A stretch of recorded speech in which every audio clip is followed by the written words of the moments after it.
All right, cool. Um, awesome. So thank you for joining us. My name is Brian Rosenstein. I'm the Senior Specialist at Community Engagement, and I'm joined by my colleague Dan Merritt. He's a lead service planner. Um, so a few housekeeping rules before we get into it. Please remain muted until the open comment period. Drop your comments or questions into the chat if you do not wish to speak. During the open period, please raise your hand until your name is called. And if you are calling in, please press *6 to unmute your phone. A few updates for RTD in general before we get into the specifics. We just kicked off our Zero Fare for Youth, which started September 1st and it's going to run until October 31st of 2024. It's a pilot program that's going to last an entire year. And basically, if you're anybody 19 and under, you can ride at no cost. Doesn't matter what service it is, whether it's a train, bus, or etc. The only thing you need is an ID for school or just your own individual ID. And then obviously we just finished our Zero Fare for Better Air, the 2 months from July and August, and data will be available later in the fall. All right, and I'm going to kick it off to Dan. Brian, could we get the next slide, please? Absolutely. Thank you. Mm-hmm. I'm still seeing the title slide. Oh, you are? Yes. I do not know why it's showing the title slide. Well, this is awkward. Thank you for your patience, everyone, while we get this figured out. I don't. I guess Can you see the whole thing now? I see just you and me.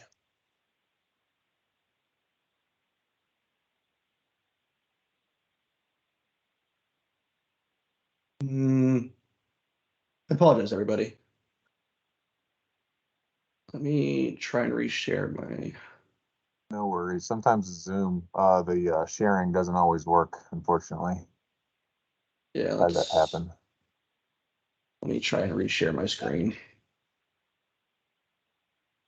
Gotta love your first one, huh?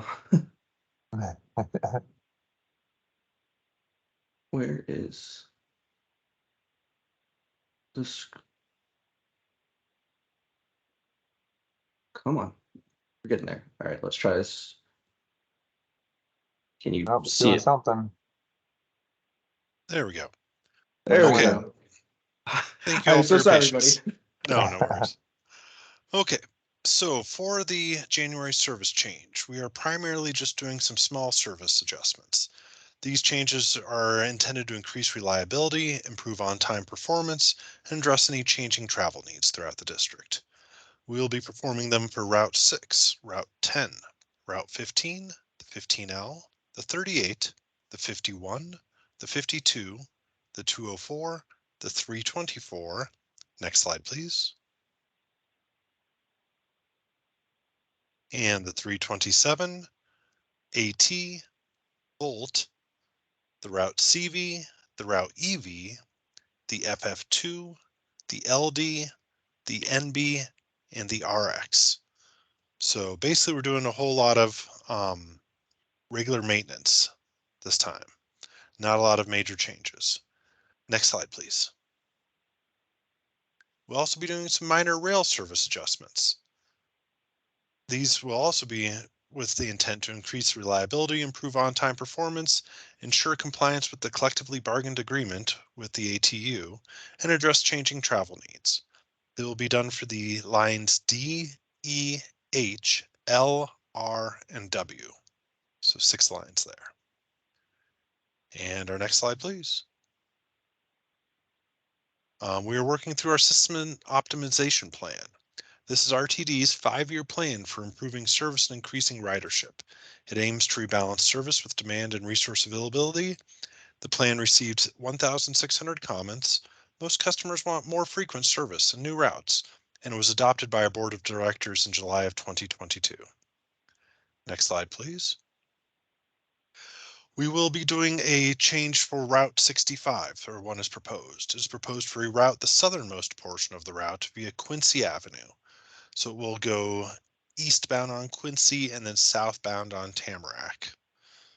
As part of this proposal, service to the following stops will be discontinued. Stop 19986, which is at South Quebec and Quincy. stop number 24449, which is Ulster and Technology Way, stop 19988, which is Ulster and Tufts, stop 24777, which is Quebec and Quincy. It's proposed to add hourly weekend service south of Southmore. Every other trip on Saturdays will serve Ulster and Tufts streets. And every trip on Sundays will serve Ulster and Tufts Avenue. Next slide, please. And at this point, I believe I hand it back to you, Brian. Oh, you're muted. I was muted. Killing it. We are here to listen. Your comments will be included in the staff report to our board members. So please feel free to submit again in the chat, raise your hand and ask a question because this is being recorded. And then your final days to submit comments for the report is October 5th. You can email them, call them again. And so, yeah, do we have any questions in the chat or anybody would like to speak?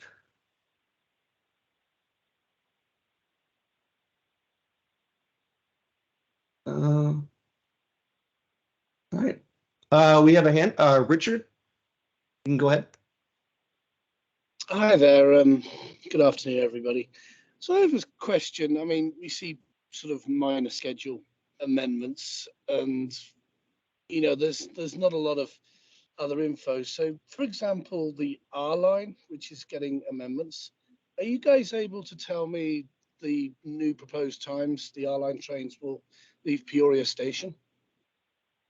I don't know that information, Richard. I'm still working on the schedules. Yeah, is that, I mean, so my question really is, you know, without knowing that info, you know, it's hard to give you a meaningful public comment. So I'm wondering, is that going to be available before the deadline, or do I basically just write in and you guys reply when you have it? How would that kind of work? Because I say, I can't really give you a comment if I don't really know what exactly you're planning. So they're just minor adjustments. There's a few areas where the R line is running early. So I've removed that time. And then with all of the changes to the D and the H, getting bogged down downtown, I had to shift things so that, you know, trains aren't scheduled to be in the same place at the same time.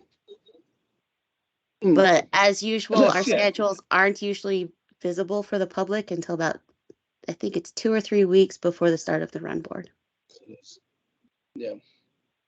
So, I mean, with this one, would you understand that, you know, we're going to see it until it's you know, we're not going to see it until it's a done deal. You know, is that and is that maybe something the wider service change team needs to maybe address?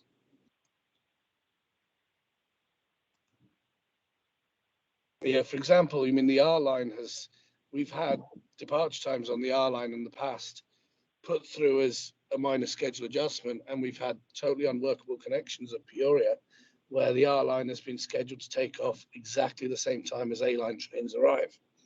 So can you see that if you use that connection, you know, on a regular basis, you've got some sort of trepidation, you know, as to what are these changes going to be, and then by the time we'll find out what exactly they are, you know, it's a done deal and we're stuck with at least 3 months of them. I understand, and I'm trying to keep an eye on those connections, but it is difficult just because of how those running times overlap each other with the H and the E line. Yeah, appreciate it. Who carry a lot more people. Jesse? Okay. Hey, I just, wanted to make comment to what Mr. Bamber is saying, just to set some expectations. Now, we are required by federal law to have a public hearing on a change that changes service at a significant percentage.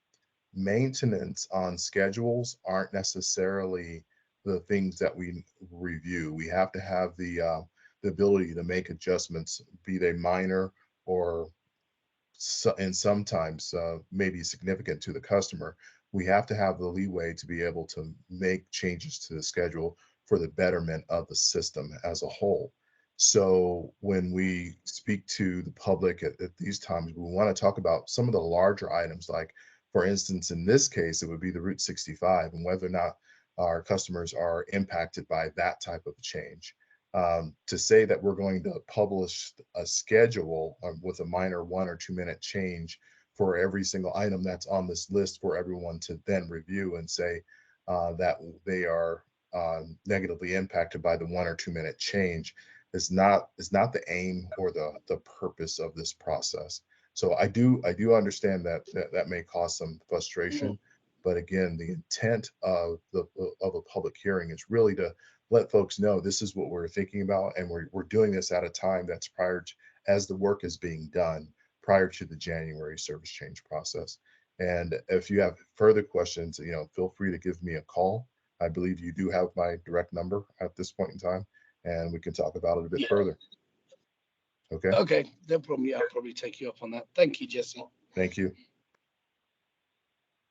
All right, thank you, Jesse. Scott?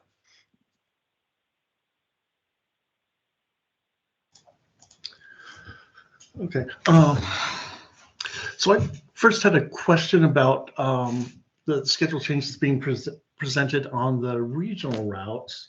But also, I guess I had maybe a comment related to the last one from our Greater Denver Transit colleagues, I believe. So first, if you can go back, I guess maybe it's back one slide for Route EV.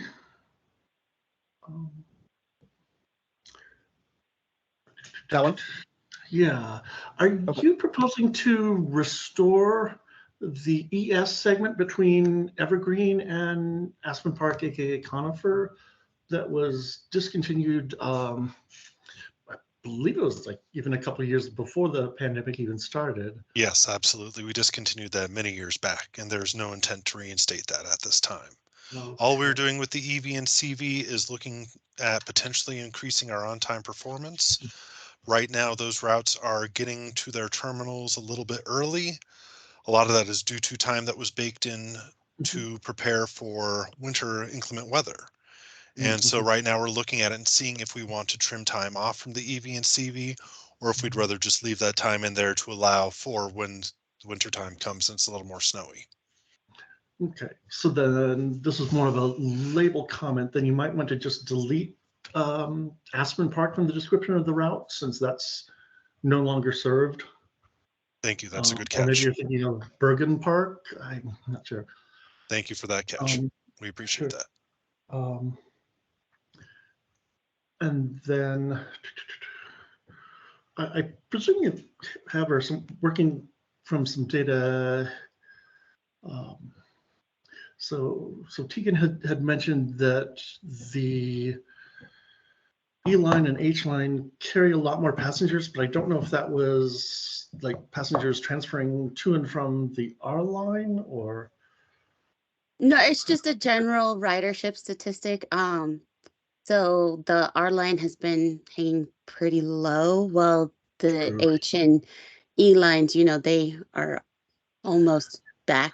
They're getting closer to their pre-pandemic levels, with the exception of this coping panel project that we're enduring right now.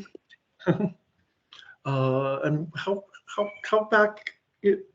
How much has the A line returned to its pre-pandemic levels? Do you know? Or is that We're not at 100%, but I think we're at about 70-75% back to what we used to be. Okay, so then E and H are closer to like 90-100%? No, they're still closer to like the 70%. Okay, so those are comparable. Yeah, I was just curious if you had any statistics about people who transferred from the R line to the A line versus R line to the H line. Because of the way our APCs work, they only catch people getting on and off the train.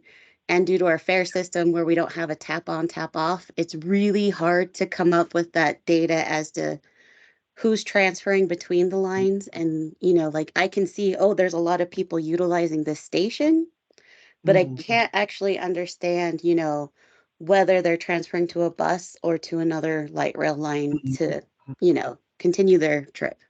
Yeah, I know there's some big data approaches of kind of like, seeing where they next tap on and kind of impute what the previous route where they would have tapped off if it were a tap off system. Yeah. But that might be a capability outside the agency. My intuition would be that there'd be more people transferring between the R line and the A line, because it's like, say, if you were transferring from the R line to the H line, that probably wouldn't be from the section where they overlap, so that would be from the south, and in that case, you could probably take the E line that under regular schedules is more frequent, although with the construction maintenance project, I think E and R are both half hourly. Yeah, pretty much everything in that area right now is half hourly because of the construction. And because of, depending on where you're catching the train, at times it is quicker to take the E line to the A line as opposed to taking the R line with all of those 90-degree turns that it has to do. Oh, okay. E line downtown and then to the A line. Wow, okay.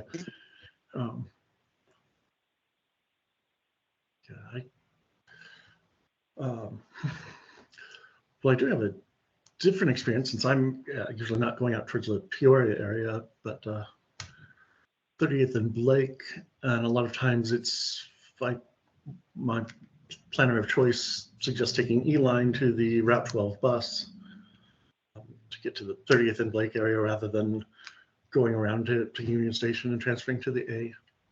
But that's.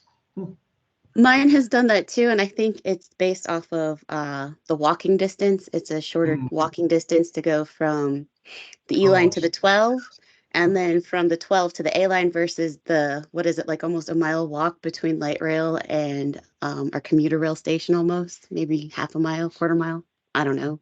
It's a bigger distance than the walking transfers for the 12.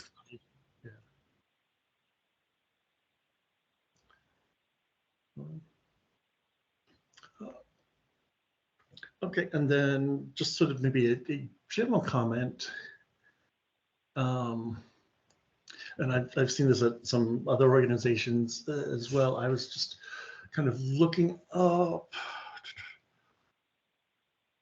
It's like US DOT, I presume this FTA, had a report, looks like it's about a year ago, about improved public involvement. The report title is Promising Practices for Meaningful Public Involvement in Transportation Decision Making, and so that's actually on my screen. That's not the one where the camera is. So that, and I guess there the contrast is more starker with like the public participation in the board meeting, where these members of the public have the opportunity to sort of talk for 3 minutes, but it's possible the board has already decided how they will be voting on the agenda items and are unlikely to change unless there's something really dramatic. But this report, and it echoes a 2012 TCRP report suggesting that if you could get the public involved, even just sort of early on, I'd be interested. I think it would be interesting if you could have like sort of schedule change scoping, and I don't know how you'd have to fit it in the calendar. If it might be that you just sort of announce like 8 months before the schedule change that we're thinking about looking at these routes or this quadrant, and members of the public, what are your concerns, or what do you want to see? So like the previous mention of the transfers between the R line and the A line, for instance. I was going to ask, when was the most recent onboard survey? Was that post A and B?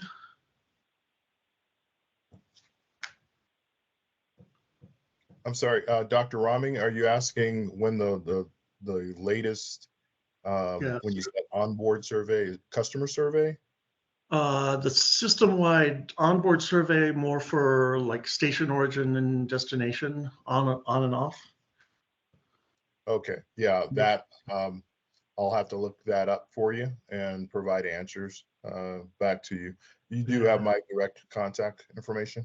Yeah, Yeah, so okay. uh, Yeah, let's talk about, and I'll get you the report on that. But just keep in mind, you know, the way our process is set up, we're engaging right now. We're talking about a January service change, right?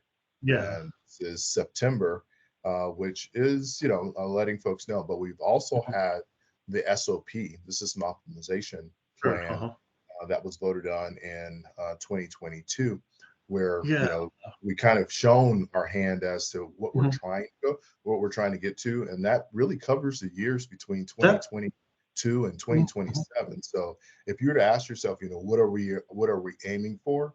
That's our North Star for the moment. That is, you know, what we're trying to do, and those are our thoughts. So if you have questions about, you know, what RTD is, what we're up to at this point, you could go to the SOP and actually gather that. Now, when it comes down to maintenance and schedule changes, again, that's, you know, it's kind of getting into the weeds of things.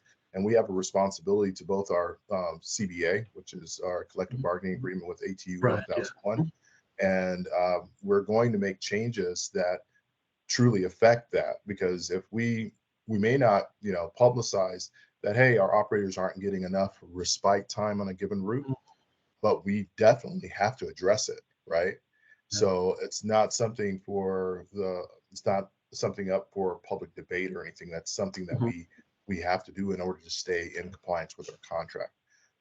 However, I do encourage the idea, if you have ideas and or requests for changes to service, that you share that via our customer care line, and, you know, with the direct contacts you have access to. Sure. Yeah, and in fact, the SOP is a good example of that sort of proactive public engagement through all steps of the decision-making process. Right. Particularly being a planning document. I just wanted to confirm the customer satisfaction surveys that you mentioned. Those are fairly regular, but do those collect sort of route of like what routes did you transfer from? What routes will you be transferring to?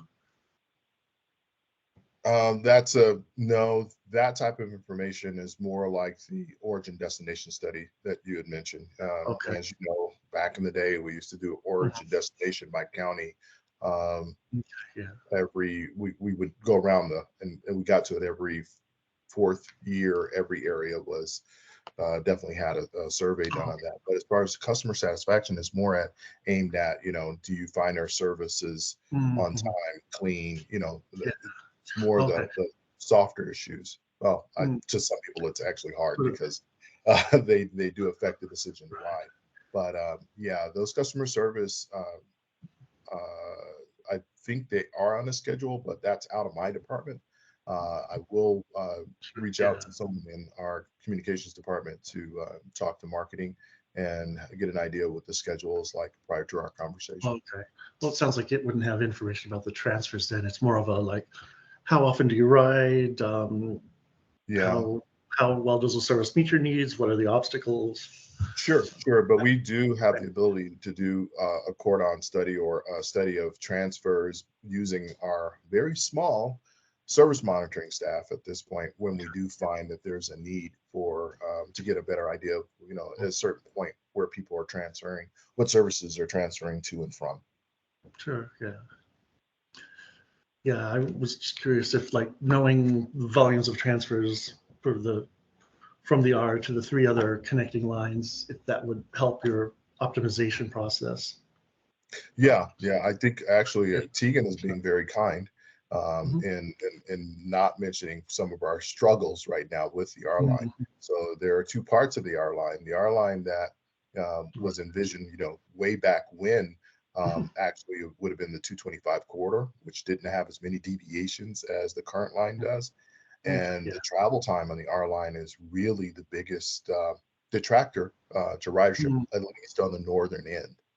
So there's a bigger question as to, what is the right thing to do with the R line? It's extended all the way down to Ridgegate. I won't say Sky Bridge, but to Ridgegate currently. And there's a question mark on whether or not, that's the right thing to do as far as service hours are concerned, and whether or not that should be continued in the future. So if you were to look at, if you were to ask the question to Tegan or anyone at this point in time about, what we're thinking about doing with the R line, it is to take a very hard look at where the R line performs best and what would make the best travel pattern for that service in the future. Okay. Well, yeah, would be interested to see the information as it becomes available, but I think that's all of my questions and comments, and thank you for your patience. I appreciate it. And I appreciate both of y'all's dialogue, so that's good information. Do we have any comments, concerns, questions?